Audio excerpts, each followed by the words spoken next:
ఉన్న బంగారాన్ని విడిపించి ఆ రోజు ఆన్లైన్ రేటుకే మేము కొంటాం. Sharma gold company. అందరికీ నమస్కారం. నేను గీతాంజలి. ధర్మో రక్షతి రక్షితః అంటారు. ధర్మాన్ని మనం రక్షిస్తే ఆ ధర్మం మనల్ని రక్షిస్తుంది.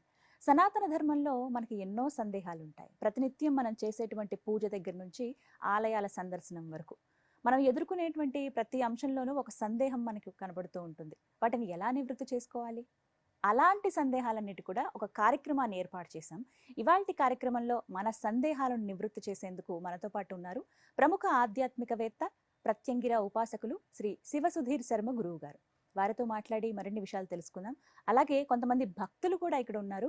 వారికి ఉన్నటువంటి సందేహాలను, అంటే ధర్మబద్ధంగా ఉండేటువంటి కొన్ని సందేహాలను నివృత్తి చేసుకుంటామని వారు ఎప్పటి నుంచో ఎదురు చూస్తున్నారు. అడిగారు, మాకు ఒక అవకాశం కావాలి గురువు గారితో మాట్లాడడానికని. వారు ఇక్కడ ప్రస్తుతం మనతో పాటు ఉన్నారు. అందరూ కూడా యంగర్ జనరేషన్నే ఇవాళ కార్యక్రమానికి తీసుకొచ్చాము. మరి వారి సందేహాలు, మీ సందేహాలు అన్ని గురువు గారి మాటల్లో విని నివృత్తి చేసుకుందాం. గురుగారు నమస్కారం అండి. శ్రీమాత్రే నమః. శ్రీ గురుభ్యో నమః. జై శ్రీరామ్. మీ పేరు మల్లేశ్వరరావు అండి. నాలో ఒక సందేహం సార్. చెప్పండి. ఈ రోజు యువత చాలా వరకు సన్యాసం తీసుకుని దేవుడి మార్గం అనేసి చాలా మంది వెళ్ళిపోతున్నారు. సన్యాసం తీసుకుంటేనే దేవుడు లభిస్తాడా? యువతకి మీరేం చెప్పాలి? సన్యాసం అంటే ఏమిటి? సన్మార్గము, మంచి మార్గంలో నడవడం. ఒక మాట చెప్పాలి అంటే, సన్యాసం తీసుకుంటే ఏదైతే మనకి ముక్తి లభిస్తుందని చెప్పి మన శాస్త్రం, మన సంప్రదాయం చెప్తుందో, అలాగే భోగి కాని వాడు యోగి కాలేడు అని చెప్పడం కూడా మన శాస్త్రం చెప్తుంది. ఏదైతే మానవ జన్మకి సంబంధించినటువంటి బంధాలు, అనుబంధాలు, అంటే ఇతిలోకంలో ఉండేటువంటి వ్యవహార సంబంధమైనటువంటివి ఏవైతే ఉంటాయో అవన్నీ కూడా అనుభవిస్తూ కూడాను భగవంతుడిని సందర్శన భాగ్యం, భగవంతుడి అనుగ్రహం పొందవచ్చు అని చెప్పి త్యాగరాజ స్వామి వారు ఆయన వివాహం అయింది చక్కగా. సంసార బంధంలో ఉంటూ కూడాను రామచంద్రమూర్తిని దర్శనం చేసుకున్నటువంటి వ్యక్తి. అలాగే గజేంద్ర మోక్షం అనేటువంటి ఒక కథ ఉంటుంది. రచించినటువంటి ఆ మహానుభావుడు కూడా ఏమిటి, రోజు ఈ ఒక మహాభారతాన్ని, భాగవతం ఏదైతే ఉంటుందో భాగవతాన్ని రాస్తూ ఉన్నారు. రాస్తూ ఉన్నటువంటి సమయంలో ప్రతిరోజు కూడాను ఆయనకి ఏదైనా ఒక శ్లోకం ముందుకు వెళ్ళకపోతే రాయటంలో బయటికి వెళ్ళేసి కాసేపు ఏదైనా గాలి పీల్చి, చల్లటి గాలి పీల్చి మరలా లోపలికి వచ్చి మరలా రాయటం మొదలుపెట్టేవారు. ఘంటాపథంగా రాస్తూ వెళ్ళిపోతూ ఉండేవారు.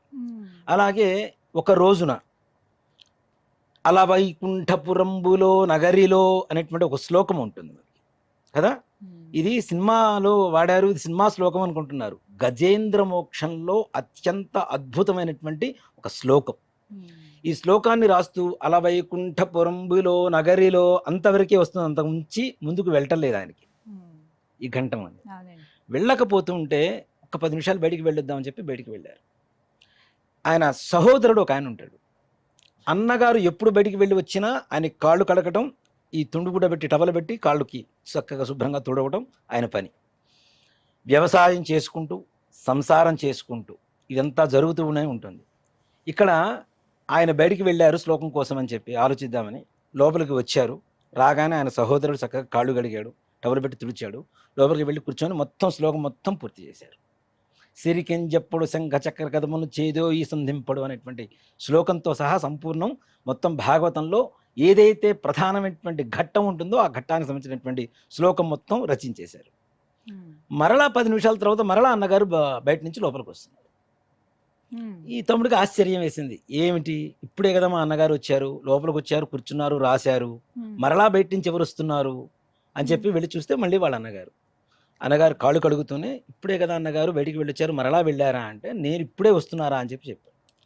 లోపలికి వెళ్ళి చూస్తే మొత్తం ఆ శ్లోకం మొత్తం సంపూర్ణంగా రాసింది. అది ఎవరు రాశారు అంటే సాక్షాత్ శ్రీరామచంద్రమూర్తి స్వామి వారే వచ్చి ఆ శ్లోకాన్ని రాసేసి వెళ్ళిపోయారు. ఇక్కడ తమ్ముడికి ఒక భాగ్యం కలిగింది. అన్నగారి రూపంలో ఉండేటువంటి రామచంద్ర స్వామి వారి పాద ప్రక్షాళన చేశారు, కాళ్ళు కడిగారు, ఆ నీళ్లు పైన చల్లుకున్నారు, ఆయన టవల్ చక్కగా తుండుగుడ పెట్టి తుడిచారు. అంటే సంసారంలో ఉంటూ కూడాను దేవుణ్ణి, భగవంతుడిని దర్శించవచ్చా అంటే తప్పనిసరిగా దర్శించవచ్చు, ఆయన అనుగ్రహం పొందవచ్చు. సన్యాసం తీసుకొని సన్యాసం ముసుగులో నానా రకాలైనటువంటి చెడు పనులు చేసేటువంటి వాళ్ళకి మాత్రం భగవంతుడు ఎప్పుడూ అనుగ్రహించడు. కాబట్టి సన్యాసం అనేది ఏమిటి? ముఖ్యంగా మనస్సుకు సంబంధించింది కదా.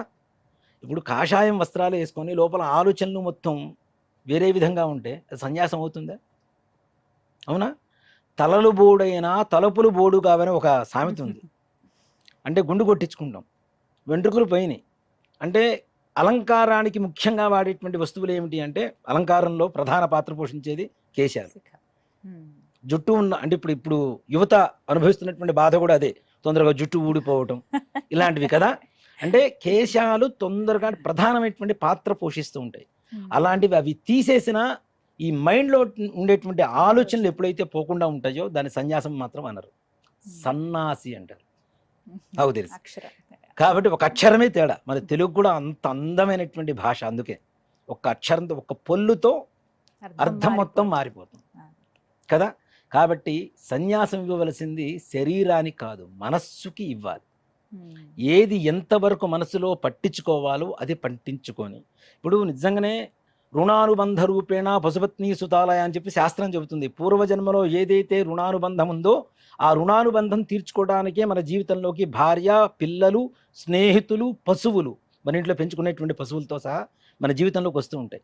వాటి బంధం తీరిపోయిన తర్వాత వెళ్ళిపోతాయి తప్పనిసరిగా. ఇప్పుడు కుక్కను తెచ్చుకుంటాం, 14 ఏళ్ళు దాని లైఫ్ స్పాన్ వచ్చేసరికి, కానీ తీవ్రంగా పిల్లల కంటే కూడా ప్రేమగా చూస్తూ ఉంటాం. కానీ 14 ఏళ్ళ తర్వాత అది వెళ్ళిపోతుందా లేదా? అలాంటివి దాన్ని అప్పుడేమవుతుందంటే దాని మీద మమకారం, ప్రేమ ఎక్కువైపోయి నిజంగా కొంతమందిని ఇప్పటికీ చూస్తున్నారు యువతలో.